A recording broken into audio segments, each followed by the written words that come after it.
Sa buhay na salita ng Diyos, hindi pa tayo tapos sa ating seremonyas. Sa John chapter 15, verse 16. Ito po ang sabi ng Diyos. You have not chosen me, but I have chosen you, and I have appointed you. I have planted you that you might go and bear fruit.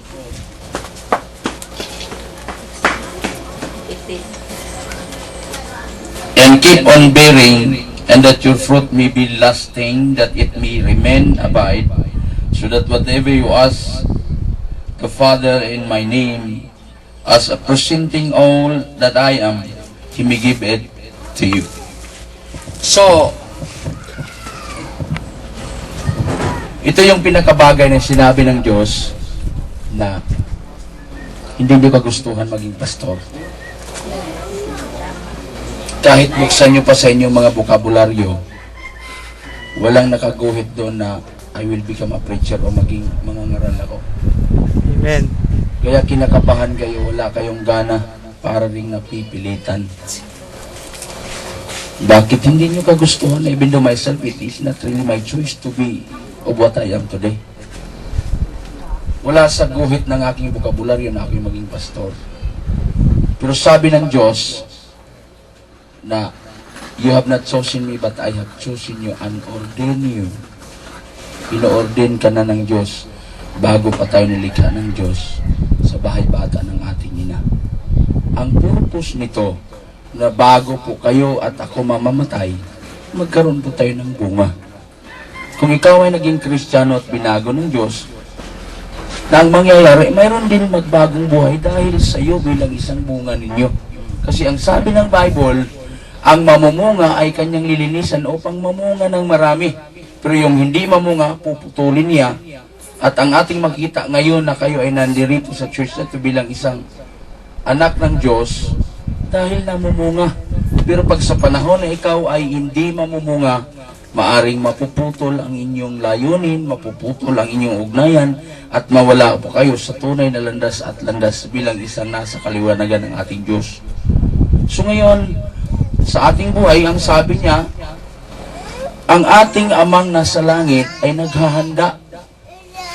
Ano man ang inyong hilingin, whatever the things that you are going to ask in the name of Jesus, then, yung ating amang nasa langit ay magbibigay siya sa atin. So, ibig sabihin, sa ating pangangailangan, ang Diyos ang siyang magbibigay. Ano bang naisip paparating ng Diyos?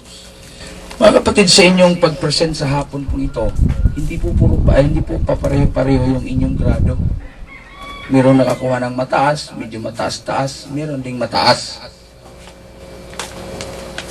Pero pagdating sa field, naturalmente dahil academic nyo ito di ba? Ito recorded sa mga media, academic din nyo to. At pagdating ng mga 50 years from now, kung buhay pa tayo, pwede ito po ang makita ito. At ang sitwasyon na itong mga bagay na ito ay isang palatandaan na ikaw ay hinirang ng Diyos at magbubunga. Amen. At ang inyo at ang ating bunga ay manatili hanggang sa wakas. Hindi masama na mayroon kayong magandang pamilya, hindi masama na marami tayong pira, magandang bahay. Pag namatay, iwanan yun lahat. Pero ang madadala niya yung bunga ninyo sa inyong paglilingkod. Kaya sa hapon pong ito, isang punto na magtatagumpay kayo. Una, ilagay sa inyong damdamin na ang trabahong ito, hindi sa inyo kundi trabaho ng Diyos na ating gagampanan habang tayo pa ay nabubuhay. Habang ito ay ating gagawin, ako'y naniniwala, i-extend ng Diyos ang inyong buhay. Meron akong asma dati. Meron akong migraine. Malapit na akong mamatay. May mga panahon na dati na naglabas na ako ng dugo sa aking galing dito sa baga dahil lasinggo ako. Tapos sabi nila mamamatay na ako. Nung ako mag-engage maging isang preacher, sabi ng tatay ko, anak, itigil mo yung pangangaral mo dahil mamamatay ka ng maagang. Sabi ko ng tatay ko, salamat tayo dahil mahal mo ako. Pero ang sitwasyon, kahit may ititigil ito, mamamatay pa rin ako. Pero mas mainam yung mamamatay na mayroong nagagawa sa buhay. Amen. Sa Panginoon.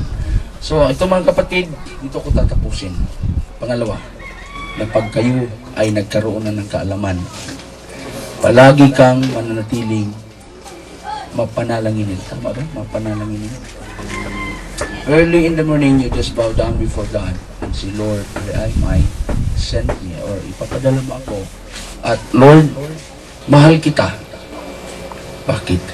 Maaari yung mga mahal natin sa buhay, nagmamahal sa atin. Pero wala nang higit pang magmamahal sa Diyos bawat isa sa atin. Mahal sa buhay natin, mahal natin.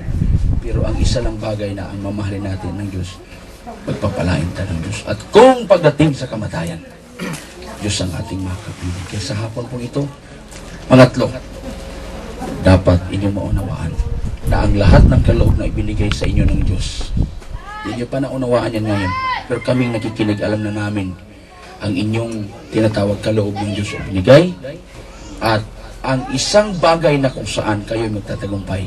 Dahil sa kaloob na yan, andyan yung Santong Espiritu na ang sabi niya, siya ang lumuluhog sa harapan ng Diyos upang kayo ay magtatagumpay. Dahil ang lahat ng naglilingkod sa Diyos, mayroong pagsubok, ang pwede lang magtatagumpay ay ang una na alam niya siya ay hinirang ng Diyos. Pangalawa, siya ay nag-iisip na ang Santong Espiritu ay kanyang katulong, at ako naniwala magtatagumpay po tayo pag tayo ay mapanalanginin sa lahat ng pagkakataon. So, sa hapon pong ito, dinanais namin na i-release sa inyo kung ano mang kaloob ibinigay ng Diyos sa amin through sa tinatawag pag-atong ng kamay. At sa hapon pong ito, tayo po'y lumapit sa Diyos. Huwag na lang kayo sigurong lumuod, pwedeng yumukod at maggawa po kayo ng pananalangin. I-commit natin ang ating sarili sa Diyos. At alam ko na ang Diyos ang siyang magbigay ng katagumpayan. At si Pastor Eddie Hingay, ating Vice President ng House of Prayer for Nations, siya pong magpatong sa kanyang kamay at ipag-pray po tayo habang tayo ay umaawit. Tapos patuloy si Pastor Eddie lumalapit sa inyong trono, sa inyong buhay, at ipapatungan ng kamay at manalangin si Pastor Eddie. Come, Holy Spirit, I need you. Come, Holy Spirit, I pray. Come with thy strength and thy power.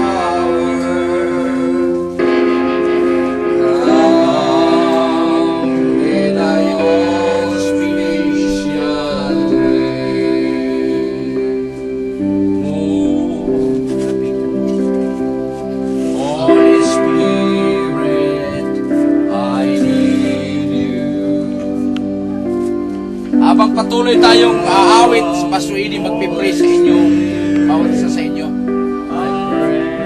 Hallelujah, Lord.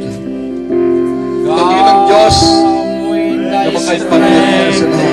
Panaygawanan mo ang Diyos ni Abraham, Diyos ni Jacob. Sa oras po ito, Ama, kami po'y lumalapit sa iyo at naniniglukod sa mga taong ito na sa iyong harapan. Napagpalain mo po sila, Panginoon. Una sa pangangaral ng iyong mga salita. Pagpalain mo sila, O Diyos, na sila ay matugunan ang kanilang mga pangangailangan habang sila ay naglilingkod sa iyo. At bigyan mo po sila, Panginoon, ng kaalaman kung paano matugunan, Panginoon, ang kanilang mga pangangailangan. O Diyos, marami pong salamat sa mga taong itong lingkod mo dahil sumunod sila sa iyo. Dahil sinabi mo, mas mainam ang sumunod kaysa magsakripisyo. Maraming pong salamat, O Diyos. Pagpalain mo po sila sa pangalan ni Jesus. Amen. Hallelujah. Purihin ang Diyos. Palagpakan natin ang Diyos. At ang gagawin natin bukas, tatanggap po kayo ng mga certificate ninyo. Yung certificate na inyong natanggap dahil sa inyong pagpapagal. Alam niyo ba kung gaano kahirap yung ibinigay ko sa inyo? Instead, gagawing one same. Yung homiletics 1, ginawa kong pinasok sa inyo sa loob ng kalating araw. Instead, bigyan kayo ng 7 to 8 days how to make a sermon outline in order to perform as a preacher. Binigay ko sa inyo, wala pang 24 hours. Dito ko nakita na ang Diyos na gumagamit sa inyo. Amen. Makapangyarihan. Kaya bukas po, tanggapin nyo yung certificate. Bukas, nakasign po ito sa akin at bukas mababasa natin. Pero ito na po itong isang tinatawag, parang transcript nyo, na-record nyo na sa Bible School, na pagbalik naman by susunod na taon, palarin ng Diyos mahaba pang buhay ng inyong lingkod. Marami pang subject na isushoot ko sa inyo. Meron pang marami sa parte ng curriculum sa ating Bible College. Para pagdating man sa dulo, kahit man tayo tumanda, hindi ibig sabihin pang lapida yung ating tinatawag na tapos. Makaabot kayo sa tinatawag standard ministerial course sa Bible School natin. Tapos, habang ito tapos kayo, ang inyong supervisor dito is si Pastor Saldi. Ang supervisor ni Pastor Saldi, si Pastor Dudong. So siya yung mag-supervise sa inyo. Alam nyo kung bakit mayroong supervisor. Dapat sa bawat isa sa inyo, mayroon kayong Bible study weekly. Isa-isa. Para hindi mahirap yung mahal nyo sa buhay na kung saan kayo nakatira. Yun ang gawin yung Bible study. Alam niyo, ang tubig is 70% sa katawan ng tao. Bakit ang tao nabubuhay? Pero alam nyo ba na may tubig na nakakamatay? Yung tubig na stagnant. Paano tatagalawin yung stagnant?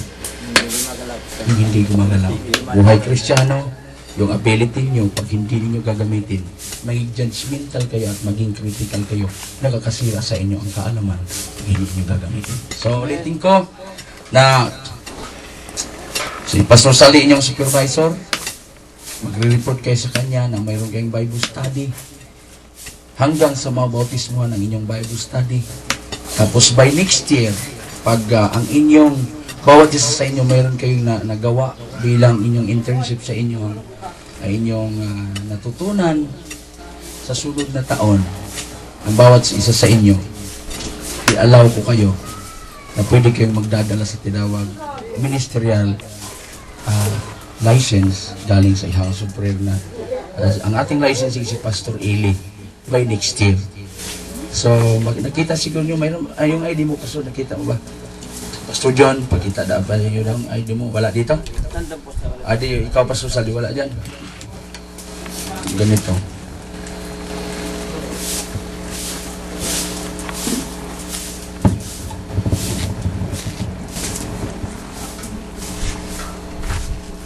Itong ganito, plastic ito. Wala itong bayad sa movement. Wala kaming board decision na magbabayad ang lahat ng mga ministro. Ang inyo lang babayaran dito is yung printing. Hindi pa pariho-pariho ang printing nito. Yan, pag nagpa-print ka ng isa, mas mahal. Kung mag-print ng mas marami, mas nakakamura. So, depende sa ating licensing kung magkano. Kasi kung isa nito, nasa mahigit 100. Pero kung 100 ipapagawa ninyo, siguro mas mura na lang. Piso na. Diba? So, makatulong ito sa inyo. Alam nyo? So, ngayon, nasa panahon na kayo nang nag-i-intern, mayroon kayong Bible study, para hindi mahirap yung mahal sa buhay ninyong asikasuhin. Bible study. Tapos, bukas ulitin ko, tanggapin ninyo ang inyong mga certificate. Dapat, sabihin ko na sa inyo, na bukas, program ganito, pagkatapos siguro, di ba, pagkatapos yung anniversary, okay, tatayo dito yung Master of Ceremony. Kung sino mag-Master of Ceremony, ay i-request ang ng mga nagtatapos sa homiletic subject. Tapos, tatanggap sila ng certificate. Tapos, andito si Pastor Eli at saka si Pastor Eli, sila ang magbibigay sa inyo. Tapos, dapat mayroon kayong kanta. Kasi recognition lang to. Pagka natapos ngayon sa doon tayo mag-graduate sa campus, mag-advance ka ng 1 week for the major subject para sa Bible School. So, ang sistema ganito, pag tayo ninyo, dapat nakapormal yun ang suot ninyo. Tapos, meron kayong kanta. Kayo na lang magpili kung anong kanta. Mayroon ka ako sanang kanta na, pero hindi na mahabol. Yung, Jesus, where am I, sent me. Jesus, where am I, sent me. I will live all my life, always serving day. Jesus, where am I, sent me. The harvest here is so great, but the laborers are few. Whom shall I send, and whom shall I depend? Who will be my witness to tell the world that God is love? Oh, come along, pero mahaba na yon. So, ang gagawin, kayo na lang pumili ng kanta. Pagkatapos nyong kumanta, distribute yung certificate. Pagkatapos nahawakan yung certificate, luluhod kayo dahil ilihans po namin kayo bukas sa kasama sa ating convention. I-recognize, sa ating Thanksgiving, i-recognize po kayo dito. At hindi na kayo ordinaryo. Mga ngaraw na kayo. Congratulations at magandang hapon.